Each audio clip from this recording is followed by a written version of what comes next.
도종은 서서히 걸어와 무열 옆에 떨어진 수갑을 집어들었다. 아이, 나 이 새끼 정말 싸움 잘하네. 내가 이 나이 먹도록 누구한테 맞아서 기절한 적은 처음이다. 다람쥐가 싸늘한 미소로 대답을 대신했다. 한번 놀아보자. 도종이 들어오라는 듯 손가락질을 하자 다람쥐가 소리를 지르며 달려들었다. 두 사람의 주먹이 허공을 갈랐고 다람쥐의 주먹이 도종의 얼굴에 장렬했다. 엉거주춤 물러선 도종의 복부에 다시 다람쥐의 발차기가 꽂혔다. 몸이 앞으로 꺾인 도종이 필사적으로 다람쥐의 허리춤을 잡았지만 다시 그의 얼굴에 니킥이 장렬했다. 연속해서 다람쥐의 니킥이 장렬하자 어느새 도종의 얼굴에서 피가 흐르기 시작했다. 싸움이 아니라 잔인하고도 일방적인 린치가 되어갔다. 경찰이라며 좀 나서 봐요. 누군가 재범에게 소리를 질렀지만 그는 애써 못 들은 척 외면했다. 그때 멀리서 사이렌 소리가 들려왔다. 다람쥐가 소리가 나는 곳을 바라봤고 그 순간 도종이 자신의 손에 차여 있던 수갑의 한쪽을 다람쥐 팔에 채웠다. 다람쥐는 당황했고 도종은 자신이 해냈다는 만족감에 피투성이가 된 얼굴로 환하게 웃었다. 도망가봐 이 새끼야. 내 팔을 자르든 아니면 나를 업든 도망을 가보라고. 도종은 숨을 헐떡이며 키득대고 웃기 시작했고 그 모습은 어딘가 모르게 섬뜩해 보이기까지 했다. 그리고 그 웃음이 멈췄을 때 도종의 주먹이 다람쥐의 얼굴에 장렬했다. 다람쥐 역시 반격을 가했지만 도종은 꿈쩍도 하지 않았다. 두 사내의 얼굴에 두 사내의 주먹이 연속해서 장렬했다. 그리고 더 큰 데미지를 입은 쪽은 다람쥐였다. 놈의 얼굴은 만신창이가 되었고 마치 목숨이라도 건 듯 싸우는 두 사내의 모습에 지켜보던 사람들은 혀를 내둘렀다. 끝내 고통을 참지 못한 다람쥐는 항복을 하듯 손을 내밀며 무릎을 꿇었다. 아직 안 끝났어 이 새끼야. 놈이 여자들에게 한 짓을 들었을 때 도종은 그 어떤 범죄보다 더 화가 났었다. 피해 여성들에게 자신이 사랑하는 여동생과 조카 슬기 그리고 미영이의 얼굴이 투영이 되었었다. 도종은 입안에 가득한 피를 보도블럭 위에 뱉어내곤 다람쥐의 멱살을 잡아 일으켰다. 자, 이제 마무리 지어야지. 도종이 미소를 짓자 다람쥐는 의아한 표정을 지었다. 도종은 그의 멱살을 놓아주었고 순간 사내의 사타구니를 향해 온 힘을 다한 발차기를 시도했다. 다람쥐의 두 눈은 튀어나올 듯 커졌고 그 자리에 주저앉아 희한한 신음소리를 냈다. 놈의 그 잘난 무기를 완전히 무력화시키는 순간이었다.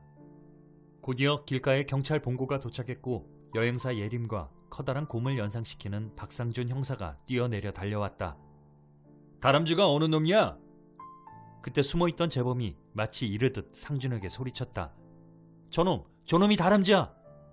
순간 상준은 무릎을 꿇고 괴로워하는 다람쥐가 아닌 도종을 덮쳤다. 사람들은 놀라 소리를 질렀고 상준에게 야유를 보냈다. 다른 놈! 재범이 다급하게 외쳤고 그제야 상준은 곰처럼 일어나선 무릎을 꿇은 다람쥐를 바라봤다. 그럼 이 사람은 누구야? 누구겠어? 다람쥐 잡은 놈이지. 이 눈치 없는 곰탱아. 도종은 상준에게 일격을 맞고 기절을 한 듯 바닥에 대자로 누웠고 예림이 걱정스러운 표정으로 다가서 그의 상태를 살폈다. 어떻게 하지? 숨을 안 쉬는 것 같은데. 어떻게 하긴 뭘 어떻게 해. 빨리 앰뷸런스나 불러. 할머니, 삼촌이 싸워. 핸드폰으로 유튜브를 보던 도종의 조카 슬기가 금방이라도 울 것 같은 표정으로 다가왔다. 뭐?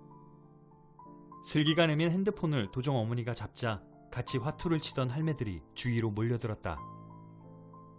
도종이 얼굴에 피를 흘리며 다람쥐와 싸우는 모습이 그대로 화면에 보였다. 아이고 맞네. 이거 도종이잖아.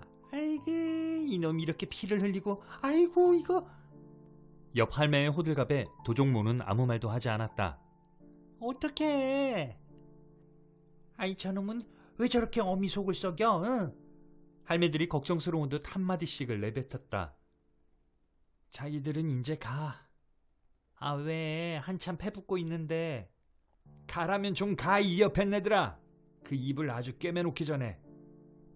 이웃집 할매들이 도종모의 눈치를 살피며 자리에서 일어났다.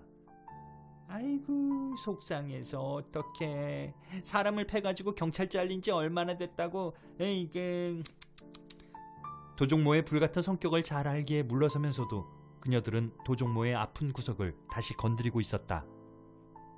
도종이 경찰이 되었을 때 축하를 해주면서도 한편으로는 배가 아팠던 그녀들이었다.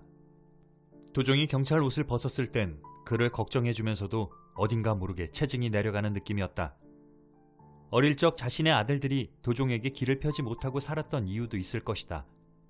모두 도종보다 나이가 많았지만 꼬마 때부터 도종에게 얻어맞고 들어오기 일쑤였고 그로 인해 엄마들끼리 싸움이 붙어도 자신들은 도종모를 당해낼 수 없었다. 도종모는 심각했다. 뭔가 잘못 돌아가고 있는 게 분명했다. 말은 안 했지만 분명 미영이와 무슨 문제가 생긴 거라고 생각했다. 경찰 옷을 벗은 이유도 뭔가 그와 연관이 있을 거라고 막연히 생각했다. 한참 쌈질을 하고 말썽을 피울 때도 이런 적은 없었다. 도종모의 눈에 다람쥐를 향해 연신 주먹을 날리는 아들의 모습은 낯설었다. 아들의 두 눈엔 살기가 어렸고 상대방이 죽지는 않았을까 걱정까지 됐다. 삼촌한테 전화 좀 해봐. 벌써 해봤는데 전화 안 받아. 도종모는 손이 부르르 떨렸다. 아들은 집행유예 중이었고 만일 폭력으로 검거된다면 피해갈 수 없이 감옥살이를 하게 될 것이다. 딸이 죽은 후 하나 남은 자신의 자식이었다. 생각이 거기에 미치자 갑자기 눈앞이 캄캄했다. 이놈의 새끼가... 도종모는 탄식처럼 한마디를 내뱉으며 휘청댔다. 할머니 왜 그래? 삼촌이 다람쥐 잡은 거야? 뭘 잡아? 왜? 할머니가 거길 잘라버려야 한다고 했던 사람. 뉴스 보다가 그 나쁜 사람 잡은 거라고 사람들이 삼촌 칭찬하는데 할머니는 왜 그래?